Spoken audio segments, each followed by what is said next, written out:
अक्सर आपने सड़क पर बच्चों, बूढ़ों, महिलाओं और युवाओं को भीख मांगते देखा होगा। कभी आप उन्हें कुछ देते भी होंगे तो बिना कुछ दिए आगे बढ़ भी जाते होंगे। लेकिन क्या आपने कभी सोचा है इन भिक्षुकों की दुनिया कैसी है, इनके सपने क्या हैं? क्या आपने कभी इनकी आप बीती सुनी है? नहीं ही सुनी होगी, लेकिन मैंने सुनी है और हर बार सुनी है। किसी के कोरोना में बर्बाद होने की दास्तान तो किसी के मानसिक तौर पर विक्षिप्त होने की कहानी। मैंने पिछले 22 महीनों में ऐसे 900 से ज्यादा भिक्षुकों के दर्द को और मजबूरी को जिया है। मैंने किसी को नग्न अवस्था में सड़कों पर घूमते देखा है तो किसी को लोगों पर पत्थर फेंकते पाया है। बहुत से लाचार भिखारियों के घाव भी देखे हैं। इन घावों में बिलबिलाते कीड़े भी मैंने देखे हैं। मैंने देखा है बच्चों को न चाहते हुए भी भीख मांगते हुए। मैंने देखा है महिलाओं को गोद में दूध मुआ बच्चा लिए लोगों के सामने 5-10 रुपए के लिए गिड़गिड़ाते हुए। मैंने देखा है विक्षिप्त अवस्था में कई सालों से अपनों से दूर सैकड़ों लोगों को सड़कों पर भटकते हुए।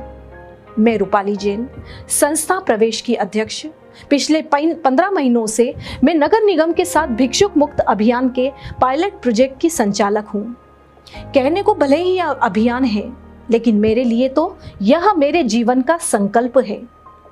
संकल्प इंदौर को देश का पहला भिक्षावृत्ति मुक्त शहर बनाने का। संकल्प इंसान को इंसान के आगे हाथ नहीं फैलाने देने का। संकल्प बीमारों, मजबूरों, दरिद्रों, बुजुर्गों, महिलाओं और भीख मांगते बच्चों को समाज की मुख्य धारा में लाने का। अपने इसी संकल्प के चलते पिछले 27 महीनों में जितने भी भिक्षुक संपर्क में आए वही सब अब मेरा परिवार है।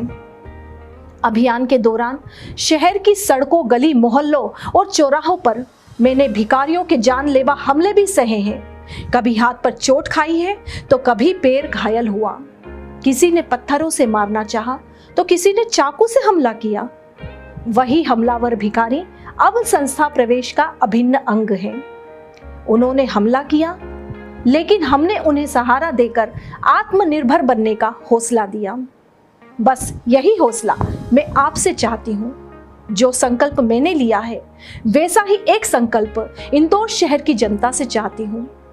मैं एक संकल्प चाहती हूँ शहर के धर्म गुरुओं, जनप्रतिनिधियों, कारोबारियों, शिक्षकों, विद्यार्थियों, डॉक्टरों, इंजीनियरों, उद्योगपतियों और शहर के बच्चे बच्चे से नो भिक्षा का संकल्प। यह कि हम आज और अभी से भिक्षुकों को न भीख देंगे, साथ ही दूसरे लोगों को भी भीख ना देने के लिए प्रेरित करेंगे। हम लोगों को दान और भीख के बीच का अंतर समझाकर भिक्षावृत्ति रोकेंगे। मेरी प्रार्थना है शहर के 5 विधायकों से कि कम से कम अपने विधानसभा क्षेत्रों को पूर्ण रूप से भिक्षुक मुक्त बनाने में वे सहयोग देंगे। वे अपने क्षेत्र को लोगों की सेवा के साथ भिक्षुकों के उत्थान पर भी उतना ही ध्यान देंगे।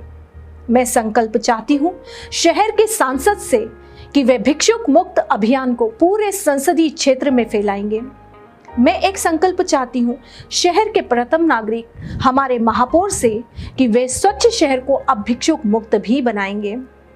मैं संकल्प चाहती हूँ हमारी निगमायुक्त से कि जैसे उन्होंने लोगों को सड़कों पर कचरा नहीं फेंकने का पाठ पढ़ाया है, वैसे ही वे अब उन्हीं लोगों को भीख ना देने की शिक्षा देंगी। मैं संकल्प चाहती हूँ शहर के 85 पार्षदों से कि वे अपने अपने वार्ड में भिक्षुक मुक्त अभियान घर घर तक पहुंचाएंगे। मैं संकल्प चाहती हूँ लोकतंत्र के चौथे स्तंभ कहे जाने वाले शहर के तमाम पत्रकारों से कि वे अपनी कलम के जरिए लोगों को भीख ना देने के लिए प्रेरित करेंगे और भिक्षावृत्ति छोड़ चुके लोगों की कहानियां जन जन तक पहुंचाएंगे। मैं एक संकल्प चाहती हूँ शहर की 35 लाख जनता से कि वे जन अब ना भीख देंगे और ना ही किसी को देने देंगे। मैं आपको यही संकल्प दिलाने के लिए 25 मई 2023 से 30 मई 2023 तक नो भिक्षा संकल्प यात्रा के दौरान मैं आ रही हूं आपके पास। धन्यवाद।